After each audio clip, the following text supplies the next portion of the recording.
terkait dengan kerusakan, kita itu harus melakukan penghitungan ya. Ada formnya sendiri untuk menyatakan itu rusak ringan, rusak sedang, atau rusak berat. Jadi nggak bisa secara kasat mata langsung bilang, oh ini rusak berat, nggak bisa. Harus dihitung strukturnya dulu nih, terkait dengan jumlah kolom, balok, plat, dan lain-lainnya. Struktur atapnya juga. Jadi ada hitungannya sendiri yang nanti juga akan disahkan oleh PUPR, nggak cuma dari Dinas Pendidikan aja. Gitu.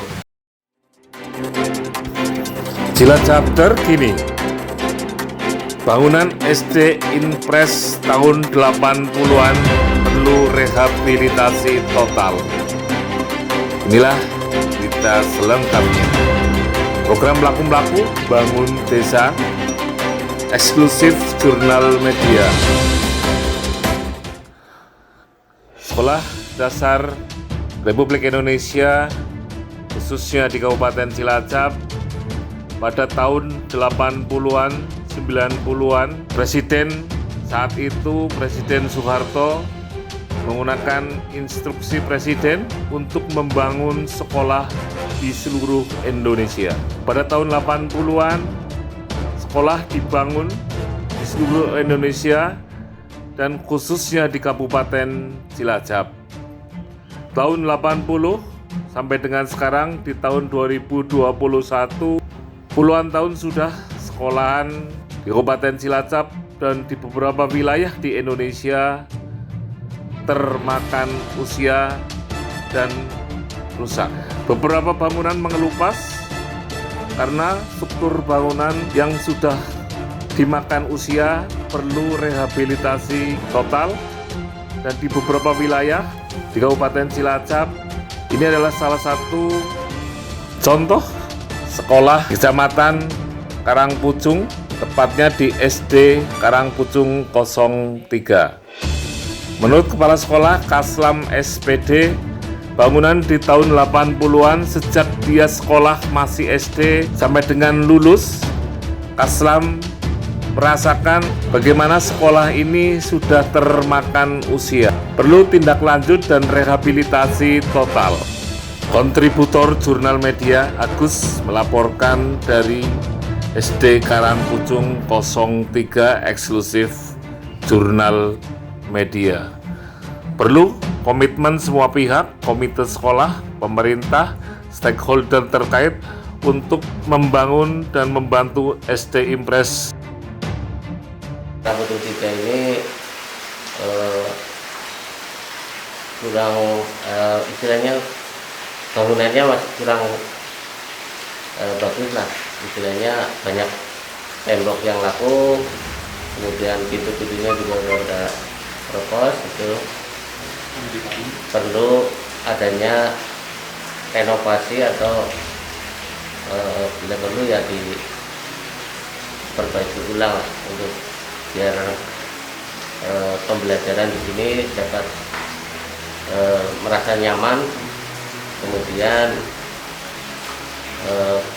pengajarnya atau guru didiknya juga di Karangpucung 3 ini masih kurang, personilnya masih ada satu guru mengajar 12. Kemudian saya juga mohon dengan adanya kondisi ini, mudah-mudahan fasilitas gedung di SD Karangpucung 3 dapat diperbaiki dengan fasilitas yang memadai. Ruangan yang harus direnovasi itu ada 6 ruang dari 7 ruang. Tembok, kemudian kayunya ini juga sudah banyak yang laku, kemudian itu juga banyak yang bocor, talangnya juga. Kemudian di ruang sebelah timur itu ya plafonnya juga sudah pada rusak. Kemudian baja ringannya juga sudah melengkung, makanya saya sangat khawatir kalau nanti hujannya terus, kemudian tatap muka akan berlangsung kan nanti diperbaiki atau diganti, karena itu sudah melengkung, kemudian nanti ambruk, saya juga takut juga. Tembok ini dibangun sekitar saya masih SD dan saya duduk di sekolah ini kebetulan. Kemudian saya tamat di SD ini tahun 1983. Ya perbaikan mungkin, tapi itu yang kondisinya sudah lakukan. Mungkin batanya yang karena sudah lama termakan usia, jadi sehingga perlu ada perbaikan lebih baik lagi. Alhamdulillah komite sini bekerja sama dengan sekolah, sudah berjalan lancar. Oh, ada pembuatan garasi motor untuk tempat parkir motor, kemudian termasuk kegiatan perbaikan jamban di belakang, kemudian halaman di depan itu.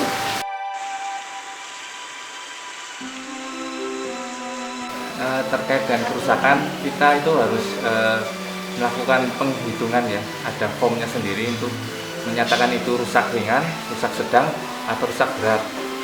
Jadi nggak bisa secara kasat mata langsung dilihat, oh ini rusak berat, nggak bisa.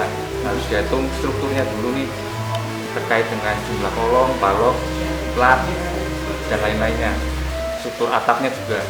Jadi ada hitungannya sendiri, yang nanti juga akan disahkan oleh PUPR, nggak cuma dari Dinas Pendidikan. Sani Haryanto beserta tim liputan Jurnal Media. Terima kasih, like, subscribe, share, dan komen.